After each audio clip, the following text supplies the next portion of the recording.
hingga 26 hari bulan. Jadi kita sebagai hamba Allah Subhanahu Wa Taala sebenarnya ya orang yang rindukan jamaah, orang yang rindukan solat secara berjamaah akan menitiskan air mata kerana kerinduan untuk sama-sama berjamaah bertemu dengan Allah Subhanahu Wa Taala dalam keadaan beramai-ramai, berduyun-duyun. Ya, sebagaimana saya ucapkan terima kasih kepada sebelum itu saya ucapkan terima kasih kepada Tuan Imam kita tadi ya, yang memperingatkan kita satu surah yang amat besar maknanya dan perlu kita amalkan bersama. Ya, tadi yang saya akan ceritakan sebentar lagi insya-Allah. Ya, sebab kita sekarang ini dilanda dengan virus COVID-19. Ya, kalau kita lihat COVID-19 itu adalah segala apa yang ada di dunia ini, di alam ini adalah diciptakan oleh Allah Subhanahu Wa Taala. Allah yang mencipta. Tidak ada suatu makhluk pun di dunia ini yang tidak dicipta oleh Allah. Jadi apabila Allah menciptakan sesuatu, maka ada sebab dia. Ya. Ada sebabnya yang perlu kita fikirkan bersama, kita muhasabah diri kita bersama. Ya, bagaimana Allah Subhanahu Wa Taala ini dia nak memilih sesuatu benda itu, nak menjatuhkan satu benda atau nak menghukum satu benda itu, Allah Maha mengetahui. Jadi kita tuan-tuan yang mengaji tauhid, yang mengaji akidah, yang mengaji tentang hukum-hukum Allah dan kebesaran Allah Subhanahu Wa Taala ini perlu meyakini bahawa setiap penyakit atau setiap benda yang diturunkan oleh Allah Subhanahu Wa Taala ini perlu kita ingat bersama. Ya, kalau tuan-tuan dulu ngaji tauhid, tidak ada satu penyakit ni ataupun tidak ada satu benda ini di dunia ini yang sia-sia. Yang Allah cipta itu sahaja-saja, bukan. Dan kita ngaji tauhid, sehingga kadang-kadang kita membelakangkan Allah Subhanahu Wa Taala. Virus ini adalah ciptaan Allah, makhluk Allah. Makhluk yang diciptakan oleh Allah, yang diperintahkan oleh Allah, dan ia mengenai sesuatu itu orang yang dipilih oleh Allah. Tidak semua kita akan kena virus daripada COVID-19, tak kena. Kita yakin dengan Allah Subhanahu Wa Taala. Sebab itulah guru saya mengajar dulu, ya, ramai orang belajar tauhid, tapi diri dia sendiri tidak mentauhidkan Allah Subhanahu Wa Taala. Dia tidak yakin, dia lebih takut daripada virus itu daripada Allah Subhanahu Wa Taala. Allah takkan mencampakkan virus itu kepada tuan-tuan sebab Allah pilih dah orang yang nak kena tu siapa dia. Mungkin Allah nak uji dia itu dengan penyakit tersebut untuk menguji keimanan dia. Mungkin dia ada dosa, mungkin dia menguji keimanan dia atau sebagainya, itu hak Allah Subhanahu Wa Taala. Ya. Jadi kita sebagai makhluk Allah Subhanahu Wa Taala bersyukur sebab setiap benda ini Allah yang jadikan. Allah nak kenakan sesuatu pada orang tu, Allah dah pilih dah. Jadi tuan-tuan jangan rasa panik, rasa takut, jangan.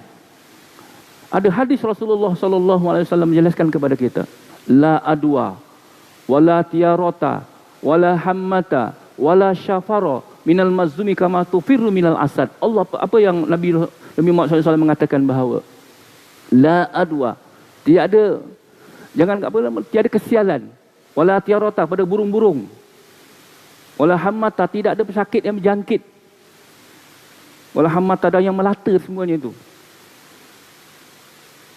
Ila tufir minal asad, sebagaimana kita lari pada singa. Maknanya tuan-tuan, apa yang ada yang Allah jatuhkan atau ciptakan sebagai makhluk Allah ini tidak akan mengenai seseorang itu dengan tanpa izin Allah Subhanahu Wa Taala. Mesti dengan izin Allah Subhanahu Wa Taala. Jangan kita risau. Mana jangan kita panik benda itu. Kita bersalaman dengan orang kan, jalan salam. Jangan kita salam dia kena sakit, kita kena, tak ada. Tak semestinya. Selagi Allah tak izinkan, dia takkan jadi. Sebab benda yang berlaku itu dengan izin Allah, biizni. Sebab itu Allah Subhanahu Wa Taala memberikan Al-Quran untuk kita hafal, untuk kita ingat, untuk kita aplikasikan dalam diri kita. Apa yang diajarkan oleh yang penceramah yang jemput kita pada hari itu, Ustaz Zul Ramli, dia kata apa? Bismillahi, apa ayat Quran dia? Bismillahi la yaduru ma'asmi syai'un fil ardi wala fis sama' wa huwas sami'un alim. Bismillahilladzi Dengan nama Allah, la yadurru ma'asmi syai'un. Tidak ada suatu mudarat pun daripada langit dan bumi. Maknanya Allah SWT beritahu kepada kita, kepada hamba-hambanya yang beriman, yang mentauhidkan Allah ini, yang mentauhidkan Allah ini, saya ulang tadi, mentauhidkan Allah ini, yang yakin dengan Allah, adanya Allah sebagai khalik kita. Jangan kita risau. Tidak ada suatu kemudaratan tanpa izin Allah Subhanahu wa taala. Cuma kita, tuan-tuan, perlu berjagalah. Maksud berjaga ni, kita lalu, saya bagi contoh. Ada parit. Kita nak lalu ke, macam saya ni nak pergi ke Telawi contohnya. Saya lalu lorong. Lorong tu, kanan kiri saya itu ada lubang. Dan ada makhluk atau binatang yang membahayakan. Jadi saya perlu ada persiapan. Perlu berjaga-jaga. Meniti laluan tadi, saya perlu berjaga-jaga. Takut nanti ada binatang yang nak gigit saya atau nak patuk saya ada senjata. Mana kita berjaga-jaga. Kalau saya nak tergelincir, saya dah berjaga-jaga. Saya pakai kasut yang macam mana, yang saya nak melintasi sampai ke Taman Telawi. Begitulah kehidupan kita hari ini, tuan-tuan. Virus tadi, COVID-19. Kita perlu berjaga-jaga. Bukan perlu takut. Perlu berjaga-jaga dan beringat. Itu sahaja. Jadi kita perlu takut dengan Allah Subhanahu Wa Taala. Suatu benda ni tidak akan berlaku pada kita, tuan-tuan, tanpa izin Allah Subhanahu Wa Taala. Kalau Allah tak izinkan, kalau tuan duduk dalam kalangan orang yang kena penyakit, tapi Allah tak izinkan tuan-tuan kena benda tu, dia tak akan kena. Sebab kita yakin dengan Allah. Kan dia ajar ayat Quran tadi, Bismillahi la yadurru ma'asmi syai'un fil ardi wala fis sama' wa huwas sami'un alim. Jelas Al-Quran tadi. Kalau kita menafikan Al-Quran tadi, kita kufur dengan Allah Subhanahu Wa Taala. Wa iya'udzubillah. Kan diajarkan juga, apa Ustaz Zulul dikata? Ayat kedua. A'udzu bikalimati litammati min syarri ma khalaq. A'udzu bikalimati litammati min syarri ma khalaq. Aku berlindung dengan Allah daripada kejahatan manusia, kejahatan orang yang nak buat jahat. Maksudnya kita dah berlindung, kita selamat dah. Jadi tuan-tuan, amalkan 3 kali pagi, 3 kali petang. Ayat tadi. Ya. Bismillahirrahmanirrahim. Fil ardi wala fis sama wa huwas samiul alim. 3 kali pagi, 3 kali petang. Kalau benda tak kena kat tuan, apa ni, dengan tidak izin Allah, tak akan berlaku pada tuan-tuan, insya-Allah. Ya. Sebab di sini ada, saya baca satu karangan daripada As-Sayyid Muhammad Alawi Al-Maliki. Dia kata apa? Jangan tinggalkan. Dia tulis kat sini. Dia kata apa? Jangan tinggalkan. Bismillahillazi la yadurru ma'asmin syai'un fil ardi wala fis sama' wa huwas sami'ul alim. Apa maksudnya? Dengan nama Allah yang tidak memudaratkan. Itu saya kata tadi, tidak memudaratkan. Ya, bersama namanya, nya Allah itu, sesuatu pun di langit dan di bumi. Langit dan bumi. Selagi Allah tak redha, Allah tak izinkan, dia tak akan berlaku. Dia maha mendengar lagi maha berkuasa. Rasulullah SAW bersabda, Man qala lahu hina yusbihu salasa wa hina yumsiya salasa lam yaduru syai'un. Apa kata dia? Apa kata Rasulullah? Sesiapa yang membacanya ketika pagi sebanyak 3 kali dan petang sebanyak 3 kali, dia tidak akan dimudaratkan oleh sesuatu pun. Riwayah daripada Imam Ahmad dan Imam Bukhari, Ibnu Majah, Ibnu Daud, At-Tirmizi dan lain-lain. Dalam satu riwayat, dia tidak akan ditimpa penyakit gila, penyakit sopak dan lumpuh dan sebagainya. Jelas ayat ini, ayat Quran ni. Maknanya kita yakin dengan Allah. Allah yang memberikan mudarat. Kalau kita tak yakin dengan Allah, siapa nak yakin dengan siapa lagi, tuan-tuan? Itulah ingatan saya untuk diri saya dan tuan-tuan, ya, sebelum kita masuk pengajian. Sebab sekarang ni orang tu apa takut. Nak pergi mana pun takut, nak pergi ke. Tapi tempat-tempat yang tidak digalakkan tu, cuma kita berjaga-jaga. Tu ingatan saya lah. Bahawa tempat-tempat awam yang kita rasa tak selamat, jangan pergi.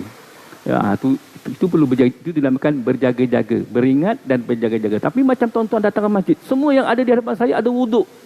Nak datang ke masjid ini, nak duduk dalam rumah Allah dengan niat iktikaf untuk bertemu dengan Allah dalam keadaan berwuduk, bersih. Apa kita nak takutkan? Sebab orang yang bersih tidak akan didatangi penyakit.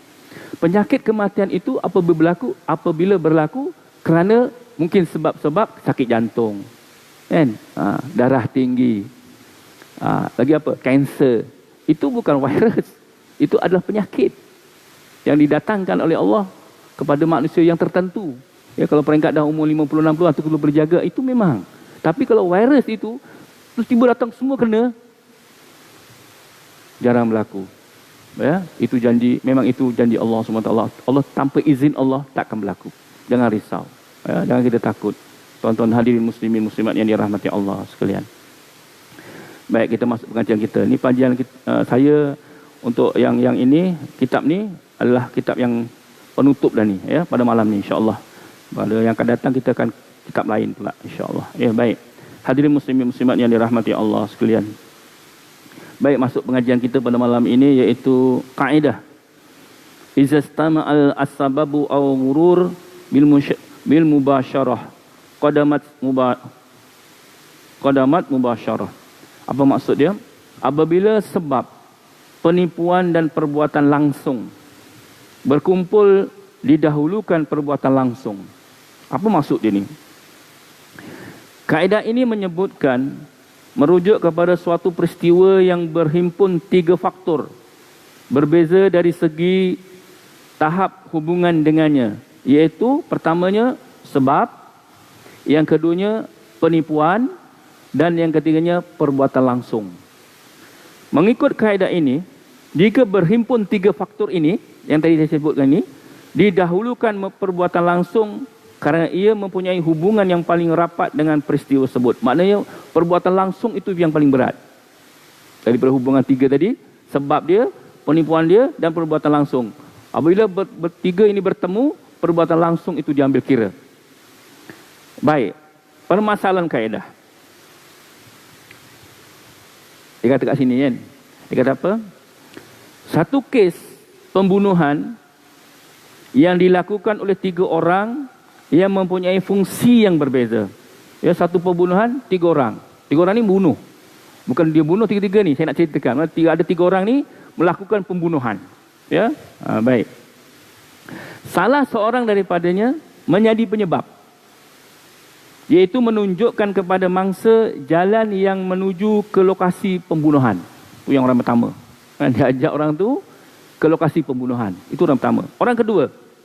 Orang yang kedua memperdaya mangsa sehingga pergi ke lokasi tersebut. Mana orang kedua memperdaya sehingga orang tadi terpengaruh untuk pergi ke tempat pembunuhan. Dengan sebab pandai dia, cong apa sebagainya lah. Macam cerita itulah apa yang berlaku apa Sosilawati kan, yang mati dibunuh, yang berkenaan dengan apa tu kes, bukan kes, dia nak beli tanah kan di Selangor. Baik, itu yang kedua, memperdaya. Orang yang ketiga ialah orang yang membunuh mangsa tersebut. Dalam kes ini 3 orang ni, orang ketiga akan mula-mula dipertanggungjawabkan.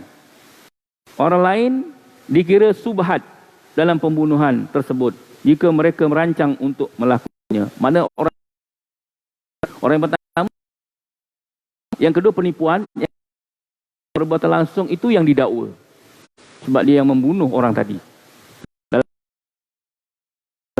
Ya, hukum itu yang pertama. Yang kedua,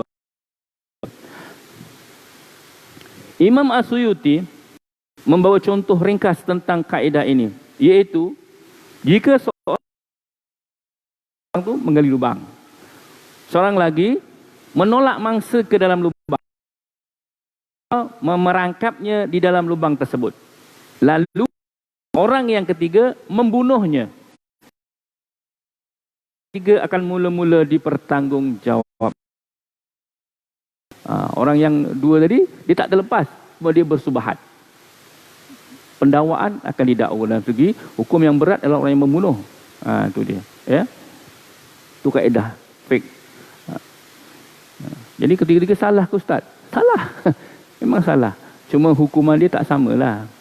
Kalau hukuman yang membunuh tu berat, hukuman yang bersubahat tu dia, kalau kaedah di Malaysia ni sama, semua kena bunuh, kan? Tapi kalau dalam kaedah Islam dia ada pertimbangan. Sebab dia tidak bunuh, saya tak bunuh, saya cuma ajak dia saja. Kan? Dia boleh lepas dari segi kaedah. Tapi dia hukum tetap kena hukum. Tapi dia bukan hukum kena bunuh. Baik. Pengecualian kaedah. Jika seseorang mencuri seekor kambing, ni ya, orang tu curi kambing. Kemudian dia menyuruh tukang sembelih menyembelihnya. Dia pergi kampung, dia curi kambing. Lepas curi kambing tu, dia suruh, "Ustaz, sembelih kambing tu saya tak tahu, saya pun sembelih." Kan? Dan sembelih-sembelih, contohlah kan, tidak tahu kecurian tersebut. Orang yang merampas sahaja yang dikenakan daman atau ganti rugi. Walau perbuatan langsung disebabkan tukang sembelih tidak menyedari bahawa dia menyembelih ataupun kambing curi. Macam saya lah.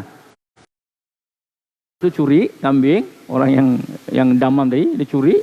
Lepas curi, dia serah kat saya. "Ustaz, kambing ni saya pun sembelih." Lepas tu ada orang datang, "Ustaz, kambing saya hilang." "Ini kambing saya," dia kata. "Siapa yang curi?" Yang itu. Saya tak tuduh dia curi.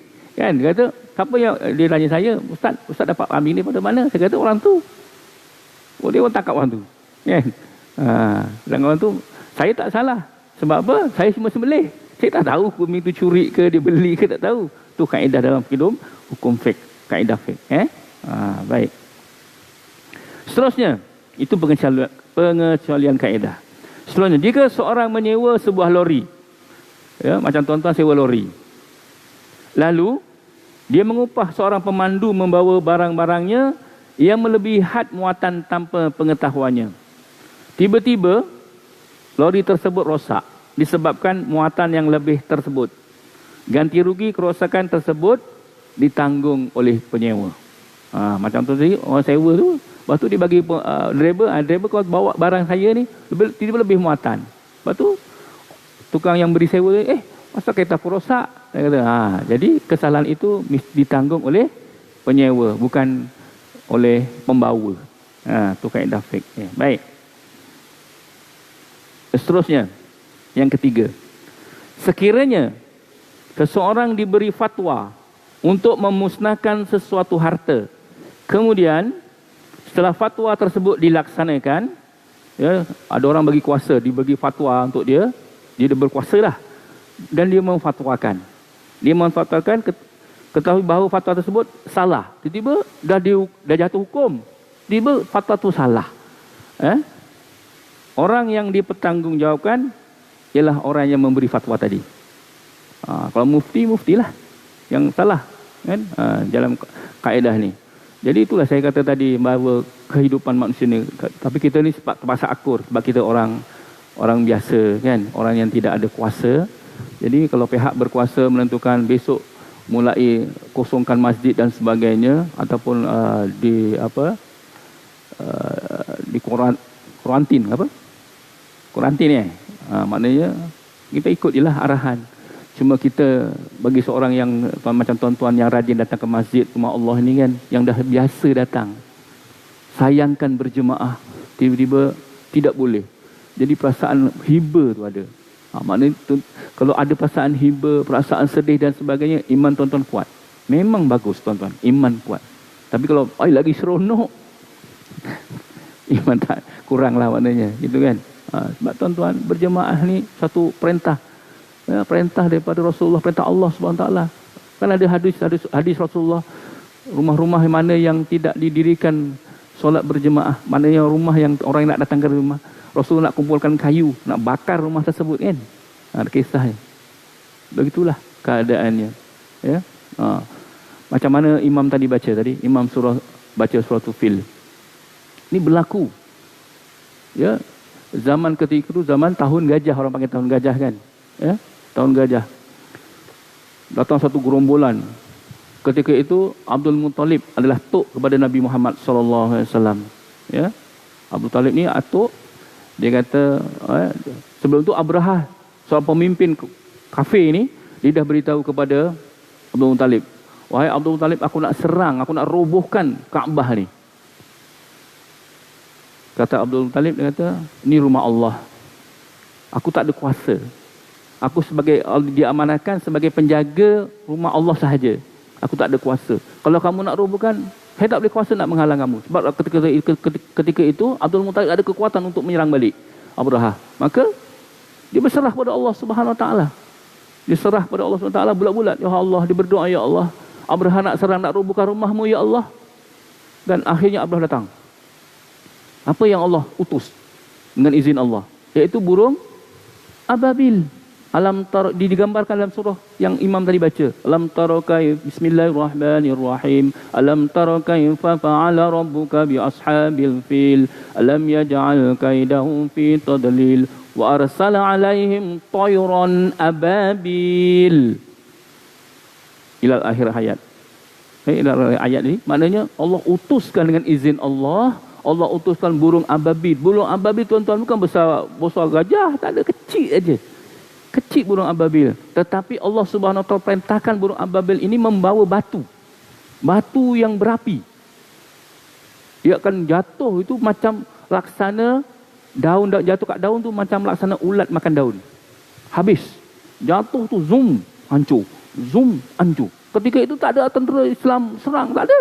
Itu perintah Allah saja. Allah perintahkan dengan burung ababil. Dia yakin, Abdul Muttalib ni yakin dengan Allah Subhanahu Wa Taala.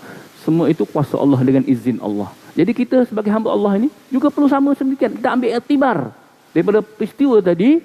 Kita yakin bahawa penyakit virus COVID-19 ni datang daripada Allah. Dia makhluk Allah. Jadi kita berserah pada Allah. Amalkan apa yang Allah perintah. Kita sebenarnya dalam kaedah ini kena kuatkan semangat. Kena kuatkan semangat bersatu padu. Bahawa suatu penyakit itu tidak akan kena pada kita. Kita yakin tak akan kena, insya-Allah, dengan izin Allah. Sebab suatu benda itu dengan izin Allah. Kalau nak kena itu dah takdir. Itu kaedah. Maknanya di situlah kita lihat bagaimana kebesaran Allah SWT. Jangan kita belakangkan tauhid. Jangan kita takut dengan penyakit atau virus yang makhluk Allah itu. Dengan ciptaan Dajjal dan sebagainya itu. Kita bertambah renggang. Bertambah jauh dengan Allah SWT. Sebenarnya suatu benda itu yang datang kepada kita, kita perlu bertambah krit dengan Allah. Bertambah sayang, bertambah cinta, bertambah dengan Allah SWT. Bukan bertambah jauh. Kalau contohlah besok dilaksanakan betul, tak buat di masjid kita kena kosongkan kuarantin. Kita buat di rumah jemaah. Jangan tinggalkan jemaah. Ajak isteri kita, ajak anak-anak kita di rumah tu. Bersama kita solat maghrib sama, solat isyak bersama, solat zuhur bersama. Ajak dia. Ya. Itu kuarantin. Sebenarnya kuarantin ni seelok-eloknya kat kampung dengan suasana tenang kan. Tapi sebab kita kat kampung tak adalah. Kita duduk kat taman kita lah. Kan? Bagaimana kita duduk sama-sama. Masa itulah kita ambil kitab. Kalau boleh beli kitab. Masa ni tuan-tuan elok beli kitab. Kalau dah tak boleh, contohlah kan, kalau betul-betul berlaku, tak boleh, tuan-tuan beli kitab. Walaupun hadis tu banyak hadis dhaif, tapi boleh diguna pakai. Fadaul Amal. Ya, dalam kitab yang selalu tabligh bawa tu. Baca kitab tu. Itu pemberi rangsangan kepada kita. Baca. Satu ni surah ni bab solat. Kelebihan solat, fadilat solat, dalam hadis tu baca huraian dia, kan? Bagi semangat kita. Fadail Amal, kitab-kitab yang dikarang oleh Asy-Syabani, tak salah saya. Baik. Seterusnya, maknanya orang yang didakwa tadi, orang yang mengeluarkan fatwa. Yang lain tak salah. Seterusnya, seorang yang melaksanakan hukum bunuh berdasarkan keputusan hakim, lalu ternyata keputusan tersebut dilakukan oleh hakim secara zalim. Dia hakim, dia jatuhkan hukum dengan zalim. Mungkin dia ada dendam dan sebagainya, ataupun dia ada faktor-faktor keliling yang menyuruh dia menzalimi orang yang tak salah untuk dizalimi dan sebagainya. Maka orang yang dipertanggungjawabkan ialah hakim tadi. Sebab dia menyatukan hukum dengan rasa kezaliman, dengan perasaan zalim dan sebagainya. Itu kaedah dalam kaedah hukum fiqh. Jadi itulah kesudahan cerita penutup kitab ni. Lepas ni dia habis dah. Tak ada dah kan? Jadi itulah kaedah yang saya bacakan untuk tuan-tuan, untuk diri saya dan tuan-tuan. Mudah-mudahan sedikit ilmu ini kita manfaatkan bersama, insya-Allah. Bismillahirrahmanirrahim. Seterusnya kita baca Bismillahirrahmanirrahim. Kitab Nasihat Agama dan Wasiat Iman, insya-Allah, oleh Imam Habib Abdullah Haddad, ya. Baik. Bismillahirrahmanirrahim.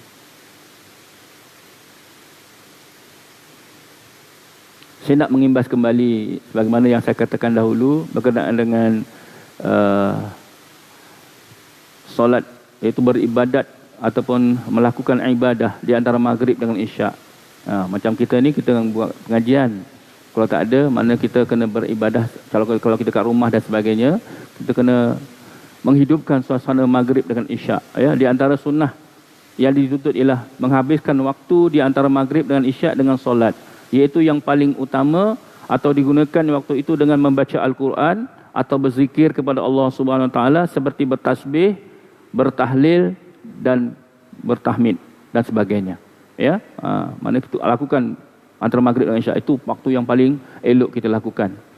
Ya, ini sebab disabdakan oleh Rasulullah SAW yang saya telah bacakan 2 minggu lepas, ya. Man shalla ba'dal maghrib sittah raka'atin la yafdilu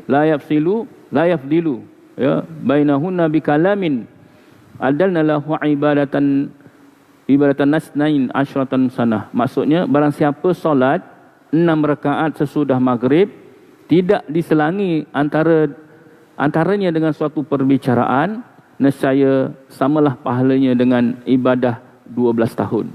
Jadi kalau tuan-tuan nak dapatkan pahala 12 tahun, umur kita pendek tapi amalan itu panjang, pahalanya banyak, lakukanlah 2 rakaat, 6 rakaat saja. Ya. Buatlah solat ba'diyah 2 rakaat, lepas tu tuan buat ba'diyah, buat 2 rakaat 4 rakaat ba'diyah, 4 kan. Lepas tu tuan-tuan 2 lagi, tuan-tuan tambahlah nak buat solat apa? Solat mutlak ke? Sunat taubat ke? Dan sebagainya, 6 rakaat. Makna pahalanya menyamai 12 tahun. Pahala dia Allah bagi kepada orang yang melakukan sedemikian, ya. Baik, saya nak menyentuh pada malam ini iaitu kelebihan bangun malam. Ya. Bangun malam bukan malam kencing, bangun malam ni kita beribadah pada Allah, Baik.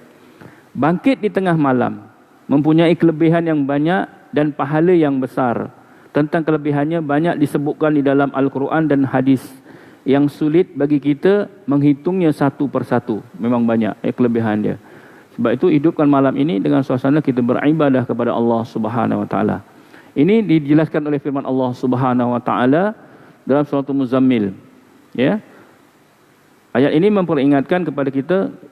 Apa kata ayat ini? A'udzubillahi minasyaitonirrajim.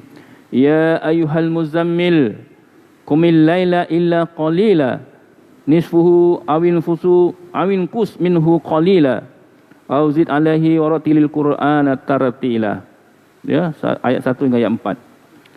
Ya ayyuhal muzammil, wahai orang-orang yang berselimut. Wahai orang yang berselimut. Siapa yang berselimut ketika itu? Iaitu Nabi Muhammad sallallahu alaihi wasallam. Ya. Itu ayat ini ingatkan kepada Nabi Muhammad. Kita siapa? Umat Nabi Muhammad, sama. Jadi apabila Allah ingatkan kepada Nabi kita, maknanya bukan Allah ingatkan kepada Nabi saja. Allah ingatkan juga kepada kita sebagai orang yang berselimut waktu malam. Sekarang ni musim panas, tak ada selimut. Jadi tak apalah, tak selimut pun tak apa. Jadi orang yang tidur. Ya ayyuhal muzammil qumil lail illa qalila. Hai orang yang berselimut, bangunlah untuk solat di malam hari kecuali sedikit daripadanya, iaitu 1/2-nya atau kurangilah dari 1/2-nya itu sedikit atau lebih daripada 1/2 itu, dan bacalah Al-Quran itu dengan perlahan-lahan.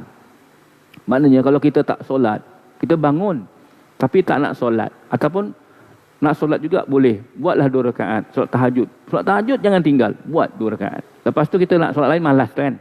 Ambil Quran, kita baca. Apa yang tuan-tuan suka baca? Surah Yasin, baca surah Yasin. Atau tuan-tuan minat suratul Muluk, baca suratul Muluk, baca. Walaupun sedikit. Sebab apa tuan-tuan? Apabila kita besok mati dalam kubur, ya, dalam alam barzah, kalau siapa yang melakukan membaca Al-Quran sebelum subuh, mana dia akan menerangi kubur tuan-tuan. Jadi kalau tuan-tuan rajin baca waktu subuh, sebelum subuh, Al-Quran lagi bagus. Ya, sebab itu ini perintah Al-Quran. Ya, Al-Quran yang perintahkan daripada Allah Subhanahu Wa Taala. Jadi kalau kita buat, alhamdulillah. Ya. Firman Allah Subhanahu Wa Taala lagi, ya, dalam surah Muzammil. Allah kata, a'udzubillahi minasyaitonirrajim. Inna rabbaka ya'lamu annaka taqumu adna min sulusil wa nisfuhu wa sulusahu wa ta'ifatum minal ladzina ma'ak. Apa maksud dia? Sesungguhnya Tuhanmu mengetahui bahawasanya kamu berdiri, iaitu kamu solat kurang dari 2/3 malam, atau 1/2 malam, atau 1/3 malam, dan demikian pula segolongan dari orang-orang yang bersama kamu. Ya, maknanya kalau kita hidupkan malam itu dengan suasana kita beribadah, insya-Allah. Tapi benda ini tuan-tuan kena lazim. Jangan hari ini kita buat puluh macam, besok tak buat. Jangan. Buat. Kita urut. Kan kadang subuh lewat. Kita subuh kadang sekarang ni subuh awal masuk kan dalam 6.15, 6.12 tu kan. Ini apa Tok Bilal bagi masa lagi sampai 6 kat 6.30 baru bunyi ten ten ten ten. Waktu itu tuan-tuan boleh beribadah dengan Allah. Dengan solat. Datang masjid ni, datang buat solat tahajud dan sebagainya. Firman Allah Subhanahu wa taala lagi dalam suratul Isra ayat yang ke-79. A'udzubillahi minasyaitonir rajim. Wa minal laili fatahajjad bihi nafilatan laka 'asa an yab'athaka rabbuka maqaman mahmuda. Dan pada bagian malam itu, dan pada sebagian malam hari solat tahajudlah kamu sebagaimana suatu ibadah tambahan bagimu. Mudah-mudahan Tuhanmu mengangkat kamu ke tempat yang terpuji. Allahu Akbar. Ya.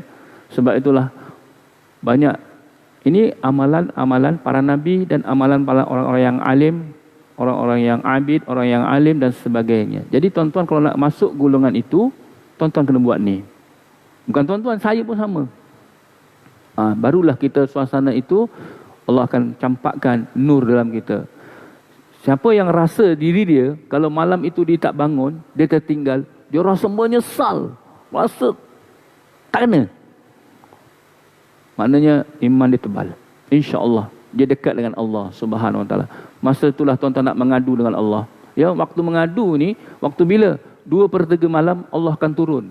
Bukan Allah tu memang ada di mana-mana. Allah tidak bertempat. Tapi nak menceritakan kebesaran Allah, tu maknanya Allah turun tu maknanya menunjukkan Allah tu dekat kepada kita.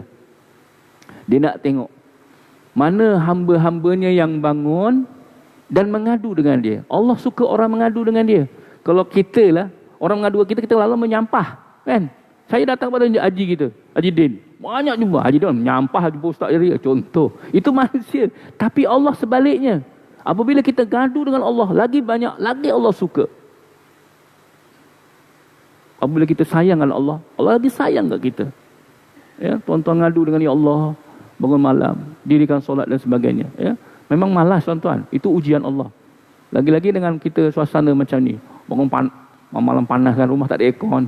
Memang panas contoh kan. Baik. Itulah suratul Isra. Allah sambung lagi. Ya, nak menceritakan kelebihan orang yang bangun malam. Dalam firman Allah dalam suratul Mukminin, Allah kata apa? A'udzubillahi minasyaitonir rajim. Tatajafa junubuhum 'anil madaji'i yad'una rabbahum khaufan wa tama'a. Khaufan wa tama'an wa mimma razaqnahum yunfikun. Suatu Sajdah. Ya. Lambung mereka jauh dari tempat tidurnya, sedang mereka berdoa kepada Tuhannya dengan rasa takut dan harap, dan mereka menafkahkan sebagian daripada rezeki yang kami berikan kepada mereka. Ya. Lambung dibangun malam itu, dia tak sayang tempat tidur. Dia bangun, dia dirikan solat, ya, dengan takut dan harap. Jadi tuan-tuan berdoa pada Allah. Setiap sujud tuan-tuan itu, setiap kali sujud tuan-tuan memohonkan Allah supaya solat kita diterima oleh Allah. Ya, kita tak tahu solat kita terima atau tidak terima. Jadi kita berharap rojak wal khauf. Rojak itu maknanya mengharapkan, khauf takut pada Allah supaya solat kita itu diterima oleh Allah Subhanahu wa taala. Kalau tak ada tak tahu. Ya, kita terima. Mana nak terimalah solatku ya Allah. Ya Allah, terimalah solatku ya Allah. Itu dibangun pagi ataupun sebelum subuh. Ya, dengan doa kepada Allah SWT, moga agar Allah terima kita punya. Kan ketika itu Allah turun ataupun Allah bersama kita, melihat perbuatan kita, mana hamba aku nak bangun malam ni nak minta ampun pada aku akan ampunkan. Tapi kalau tak bangun, tak ada apa lah, rugi. Ya, dahlah tidur tak baca doa. Kalau kita malas sangat tuan-tuan, bacalah doa. Apa dia berdoa dia? Kalau kita kalau tidur 4 perkara kena buat. Sebab Rasulullah pernah tanya pada anak dia. Anak dia ke Aisyah? Tak pasti isteri dia. Ya? Dia tanya 4 soalan. Ya? Sudahkah kamu maafkan orang-orang Islam? Banyaklah, saya tak ingat ada 4. Tapi ceritanya, kita nak tidur tu baca Fatihah. Sedekahkan kepada mak bapak kita dan seluruh orang mukmin. Lepas tu maafkan segala orang mukmin. Lepas tu kita beristighfar. Ya? Beristighfar. Maafkan semua. Maafkan diri kita. Kita ni kena maafkan diri kita, tuan-tuan. Ya, nak lepaskan diri kita, kita maafkan diri kita. Sebab apa saya kata demikian? Kita nak maafkan diri kita. Sebab kita ni bukan hak kita. Kita hak Allah. Kadang-kadang kita sayang benda tubuh kita ni, sayang dunia dan sebagainya itu. Sebab apa? Ada satu ulama yang bercerita, orang yang mati ni, dia mengikut perbuatan hidup dia. Contoh, kalau dia sayangkan dunia lebih daripada segala-galanya, dia sayangkan dunia, harta ada harta tamak dan sebagainya, harta sayang dunia, dia mati pun susah bagaimana dia nak bertemu dengan Allah. Dia ikutkan hidup dia. Kalau dalam dunia dia bersedekah banyak, menginfakkan harta dia banyak, tolong orang banyak, hatinya tidak pada dunia dah. Dia tinggalkan macam perakat kita, tuan-tuan. Jangan rumah saya pun tegur saya, bang, abang niaga kan, banyak pengenderaan, contohlah saya jual kereta kan, abang banyak kereta dan sebagainya, jangan kejar harta, dah kita tinggalkan semua tu, itu bukan hak kita dah, itu hak Allah SWT. Kita dekatkan diri pada Allah Ta'ala. Sebab peringkat kita ni dah, kita sekarang ni peringkat macam saya dah 50 lebih ni kan, mana peringkat ni kita dah dekatkan dengan Allah, dah 50 tahun lebih, tuan-tuan. Maknanya Allah dah bagi kita ni kemewahan dah, kesenangan, kenikmatan, dah setengah abad, 50 tahun. Kalau 100 tahun, 50 tahun dah lepas dah. Nak kejar apa lagi? Jangan kejar dunia. Maknanya di situlah kita dekatkan diri kepada Allah Ta'ala. Itulah pengorbanan. Kalau umur kita bagi 60 tahun, atau ikut umur Rasulullah 63 tahun. Kalau dah umur kita 53, tinggal lagi 10 tahun. 10 tahun itulah kita nak beradab kepada Allah Ta'ala, berdoa kepada Allah, nak minta segala-galanya dengan Allah Ta'ala. 10 tahun dia ibadah kita, tuan-tuan. Ya, yang lebih-lebih tu tak tahu macam mana kan. Baik. Itu suatu Sajadah. Baik, Allah tegaskan lagi dalam surah yang lain. Dalam surah Az-Zariyat. A'udzu billahi minasyaitonir rajim. Kanu qalilan minal laili ma yahja'una bil ashari hum yastaghfirun. Apa kata Allah? Mereka sedikit sekali tidur di waktu malam, dan di akhir-akhir malam mereka memohon ampun kepada Allah Subhanahu Wa Taala. Di akhir ini ayat Quran kata, ya tuan-tuan, bangun malam minta ampun, itu penting. Ini sabda Rasulullah SAW. Ya, afdhalus solati ba'dal maktubah solatul lail. Solat yang paling utama sesudah solat fardu ialah solat di tengah malam. Allahu Akbar. Ya, bukan semua orang pilih, bukan semua Allah pilih. Dalam ramai kita ni, tuan-tuan, Allah pilih. Ya, begitu juga dalam taman kita, tuan-tuan, ramai ni. Taman kita ni ramai ni, besar taman kita ni. Daripada hujung sana, Korea kita ni. Tapi berapa orang yang ada dalam masjid ini? Itu Allah pilih. Tuan-tuan tak sangka. Tuan-tuan tahu ke? Aku pada tarikh 16 hari bulan ni, 16 hari bulan 3 tahun 2020, saya berada di Masjid Korea Panco Jaya. Ada, tuan-tuan, ada? Ingat apa? Tahu tak benda ni akan berlaku? Tak tahu. Tapi Allah takdirkan, tuan-tuan, pada hari ini dengar ilmu pula kuliah macam ni. Ya, dalam keadaan kita mendengar ilmu Allah. Tak tahu. Mana itu Allah dah takdirkan. Sama juga mati, tuan-tuan. Tuan-tuan tak tahu mati dekat mana. Jangan tuan-tuan rasa hidup di Panco ni mati kat Panco. Tak tahu. Sebab benda itu dengan izin Allah. Ketika itu, sebab itu kita perlu banyakkan berdoa. Saya dah katakan dulu. Fa iza jaa ajaluhum la yastakhiruna sa'atan wa la yastaqdimun. Apabila datang kepada kamu kematian, Allah tidak akan percepatkan atau Allah tidak akan perlambatkan walaupun satu saat, walaupun satu detik. Kalau ketika itu kita solat, kita mati ketika itu, alhamdulillah.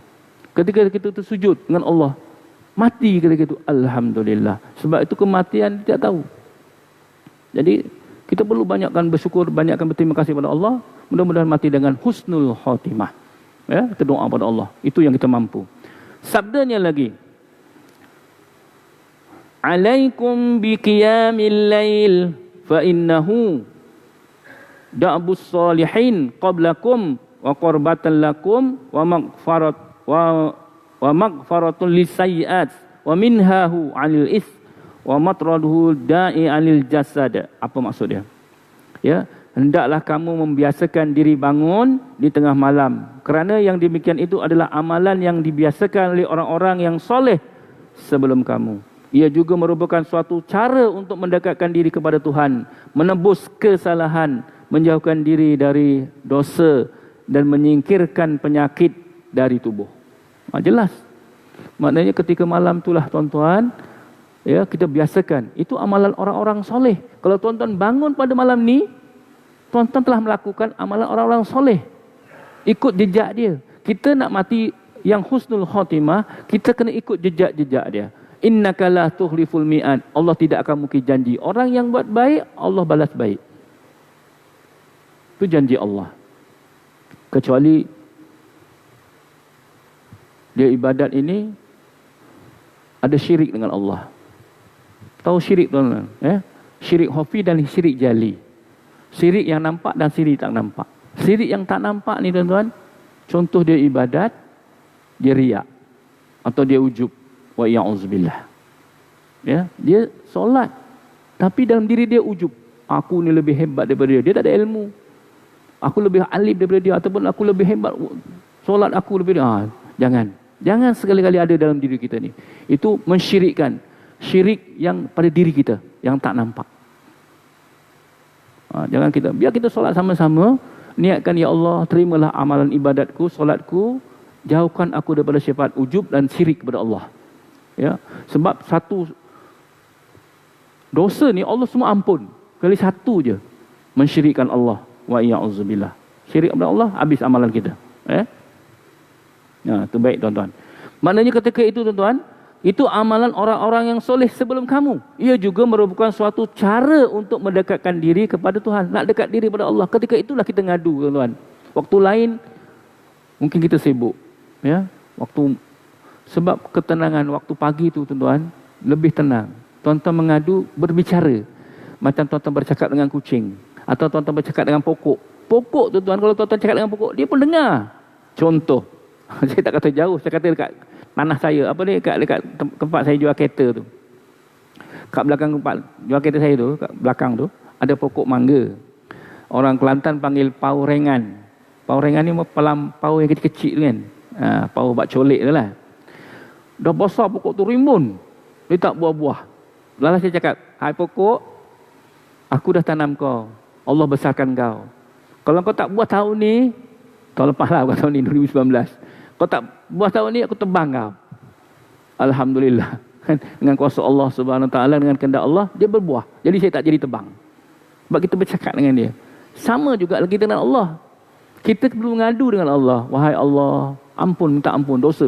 Tuan-tuan, tidak ada manusia dalam dunia ini kecuali Nabi Muhammad ataupun orang para Nabi yang Allah maksumkan dia. Atau Allah selamatkan dia dengan sifat maksum. Kita tak ada. Malah kita seperti biasa. Apabila kita melakukan kesalahan dengan Allah Subhanahu Wa Taala, waktu bila kita nak minta ampun, waktu sebelum subuh itulah, waktu malam itulah kita bangun, kita mengadu dengan Allah. Kalau tuan-tuan ada masalah, ngadu dengan Allah, insya-Allah. Dulu saya pernah ngadu dengan Allah Taala, bukan pernah, selalu saya buat alhamdulillah, ya, bukan saya nak riak, tak ada. Wa ya'uzubillah. Saya dulu tengkuk saya sakit ni. Orang rumah saya selalu urut. Stres ke apa saya tak tahulah. Urut ya. Banyak tahun juga. Saya bangun malam. Saya tahajud dengan Allah. Saya ngadu dengan Allah. Wahai Allah, aku ni hamba-Mu ya Allah. Janganlah kau perhinakan aku ya Allah. Dengan sakit yang aku tidak mampu ya Allah. Ya. Saya sujud tu. Saya tegangkan tubuh saya macam harimau ni. Gitu. Kan? Saya buat seminggu je. Hilang semua. Alhamdulillah. Sekarang dah tak ada. Orang rumah saya pun tak urut. Jarang kalau nak urut pun saya, kalau sakit kepala, masuk angin, tu dia urut. Maknanya kita ngadu dengan Allah ketika itulah. Kalau tuan-tuan ada sakit, tuan-tuan ngadu ketika itu, insya-Allah. Kecuali kalau sakit dah tahap 4, tak apalah. Tuan-tuan dah kena kanser tahap 4, baru nak mohon dengan Allah Taala. Saya tak jamin lah. Tapi tak mustahil. Ya, saya dah cerita yang dulu seorang perempuan itu, doktor dah sahkan dia ni dah tahap dah tak lewat sangat Allahu Akbar. Tuan-tuan tak ingatkan saya. Maknanya perempuan itu dah tahap 4 dah. Allah nak cabut dia punya, kalau istilah dia tengah tunggu masa nak mati, kan? Ada dekat Facebook. Tuan-tuan tengok Facebook. Kalau tuan select balik nama saya tak ingat nama dia, Mak Saleh kan. Cina. Lepas tu dia bermohon sebab dia kes masuk Islam aja. Jadi dia bermohon pada Allah Taala, akhirnya Allah SWT hilangkan. Masa cek yang seterusnya dengan doktor kata awak tak ada sakit apa dah. Dia kanser tahap 4. Bila tu dia bermohon Allah Taala, akhirnya Allah hilangkan. Jadi di situlah menunjukkan kita yakin dengan Allah Subhanahu Wa Taala. Ya, jadi di situ saja makna cerita itulah sampai tahap tu. Minta maaf, lewat saya tak perasan. Ya, lewat dah banyak minit ni. Jadi tuan-tuan hadirin muslimin muslimat yang dirahmati Allah sekalian. Ya, jadi saya ingatkan diri saya dan tuan-tuan sekalian, marilah kita yakin dengan Allah Subhanahu Wa Taala. Sebab tuan-tuan dah belajar tauhid, yakin dengan Allah Subhanahu Wa Taala, ya. Jangan kerana ada suatu virus yang macam ini tuan-tuan panik, takut dan sebagainya. Takutlah pada Allah. Selagi Allah Subhanahu Wa Taala tidak mengizinkan tuan-tuan kena, tuan-tuan tak akan kena, insya-Allah. Yakinlah dengan Allah. Itu saja daripada ingatan dulu di saya dan tuan-tuan, insya-Allah. Auzubillahi bismillahirrahmanirrahim. Alhamdulillahirabbil alamin wal aqibatu lil muttaqin wala udwana illa 'alal zalimin. Wassalatu wassalamu ala asrofil anbiya'i wal mursalin wa ala alihi washabbihi ajmain. Allahumma a'inna ala dzikrika wa syukrika wa husni ibadatik. Ya Allah, ya Tuhan kami, ampunlah dosa kami ya Allah, dosa ibu bapa kami ya Allah, kaum muslimin muslimat ya Allah. Berikan ilmu yang manfaat untuk diri kami ya Allah, untuk bekalan kami ya Allah, untuk kami mendekatkan diri kepadamu ya Allah. Rabbana atina fid dunya hasanah wa fil akhirati hasanah wa qina azabannar. Walhamdulillahirabbil alamin.